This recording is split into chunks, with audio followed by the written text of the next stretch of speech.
السلام عليكم ورحمة الله تعالى وبركاته. متتبعين مطبخ أمينة، إن شاء الله يا ربي تكونوا بخير وعلى خير. اليوم بإذن الله غادي نديروا الوصفة ديال ورق عنب.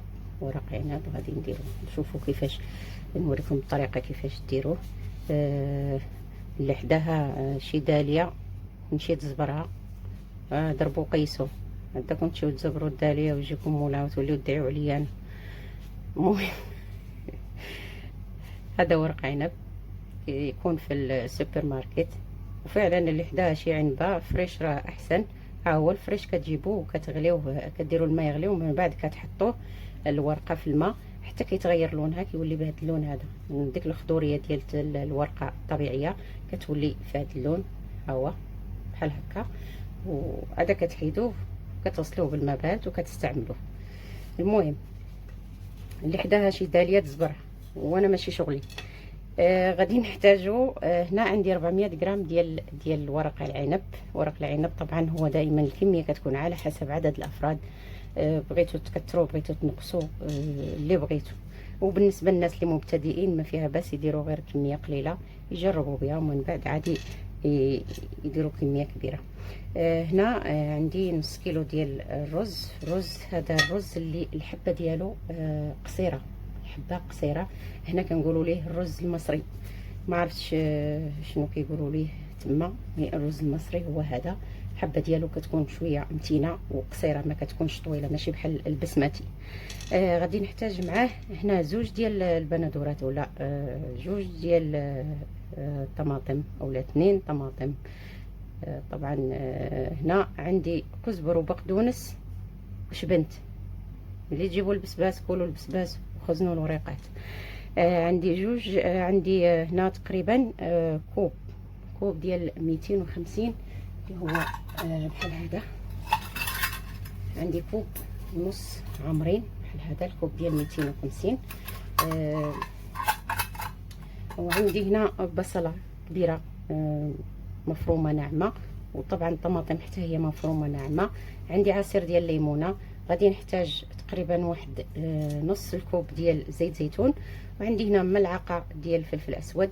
عندي ملعقه كبيره هنا ونص ديال دبس الرمان. عندي الملح، وعندي نعناع يابس ها هو، ولا فريش اللي بغيتو، يعني على حسب اللي متوفر عندكم. متوفر عندكم هذا، متوفر عندكم هذا، ماشي مشكل. غادي نبداو بسم الله.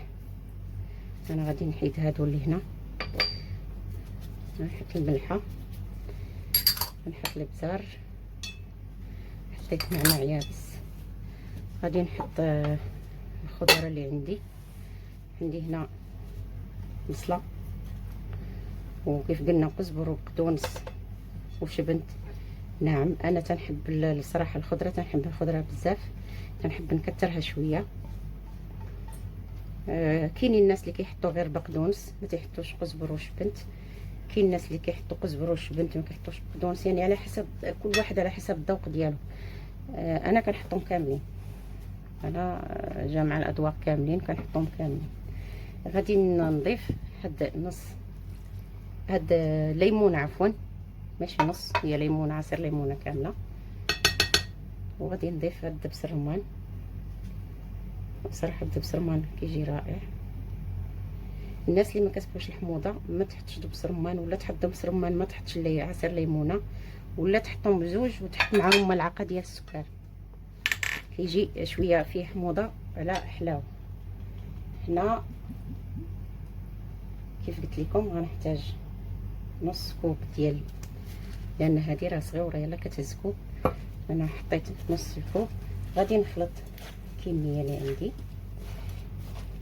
المقادير اللي عندي، ماشي الكميه، مقادير. الحين بعد ما دمجت المقادير اللي عندي غادي نحطهم على جنب. غنجيب هاد اللوحه. الحين عندي الورقه، كان هاد الجهه الحرشه ولا الجهه الخشنه هي اللي كنخليها، غادي نحط فيها الحشو. الجهه الملسه كتبقى تحت بحال هكا كيف كتشوفوا.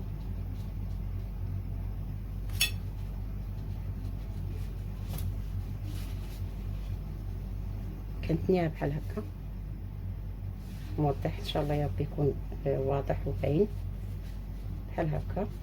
كنتني من اللور حتى وبحال هكا.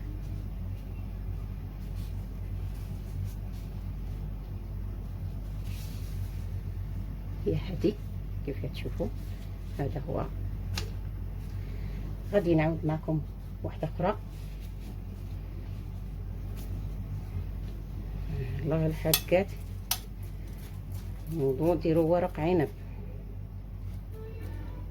كنشوفوا كلشي بعض المرات كنشوفوا شي حاجه كنقولوا صعيبه، صراحه ما صعيباش حتى حاجه، ما صعيبه حتى حاجه، ما صعيبه. كلشي كيبغي ليه غير الخاطر. ها هي كنتنيها من جنب بحال اللي غندير بريوات السيجار بالضبط، بحال اللي غادي ندير بريوات السيجار. لفه ديال ورق عنب بحال اللي كديروا بريوات السيجار، يعني ماشي شي حاجه جديده. ها هي. ما المغاربه ما شاء الله كلشي كيدير البريوات ديال السيجار وكلشي ما شاء الله كيتقنهم. راه ورق عنب، اللف ديال ورق عنب بحالها تماما. دائما نذكركم الجهه الخشنه هي اللي كتكون هي اللي كنحط فيها الحشوه، والجهه الملسه كتبقى تحت. شفتوها؟ هي هذه. انا غنزيد معكم هذه الثالثه. والله يعاوننا ويعاونكم. زعما راه غتكونوا راكم شديتو. مادام قلت لكم دابا جاتني هذه القضيه ديال بريوات السيجار، راه كلشي دابا كيعرف يلف بريوات السيجار. راه ورق عنب بحالهم نفس الشيء. غادي نجيبها بالكاميرا بحال هذا الشكل هذا. ها هي. ها هي. ما كنكثروش الحشو باش كتجينا سميتها ضعيفه بحال هكا، باش ما تجيناش غليظه، لان الروز مازال غادي يطيب وغادي تنفخ.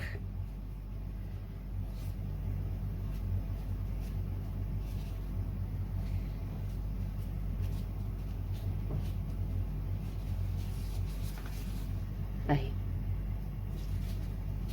انا غادي نبقى نكمل الكميه اللي عندي، والله يعيني عليها، ونرجع باش نشوفوا كيفاش غادي نديرو تنطيبو.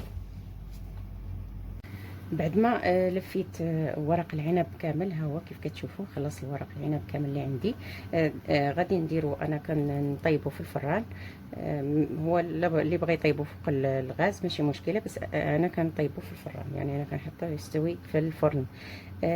حطيت شرائح بطاطس وجزر، ودابا غادي نصف الورق العنب اللي عندي، ونرجعو ان شاء الله باش نشوفوا نحطوا عليه الشوربه باش نحطوه يستوي في الفرن ان شاء الله.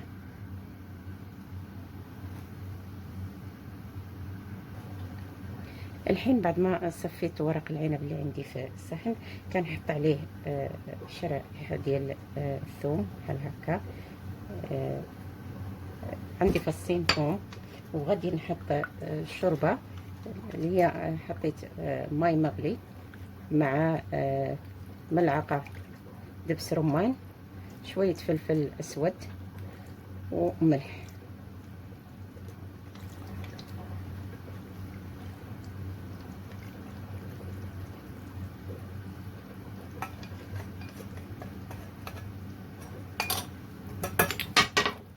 الحين غادي نضيف زيت زيتون، يعني تقريبا غادي نضيف واحد 3 المعالق كبار بهذا الشكل. غادي نغطيهم بورق زبده وورق الالومنيوم ونحطهم في الفرن على درجه الحراره 200 درجه، تقريبا كتاخذ معي ساعه في الفرن. هو ورق العنب ديالنا بعد ما طلعناه من الفران، شوفوا هو هذا. هو غادي نشوفوا الشكل النهائي ديالو ان شاء الله.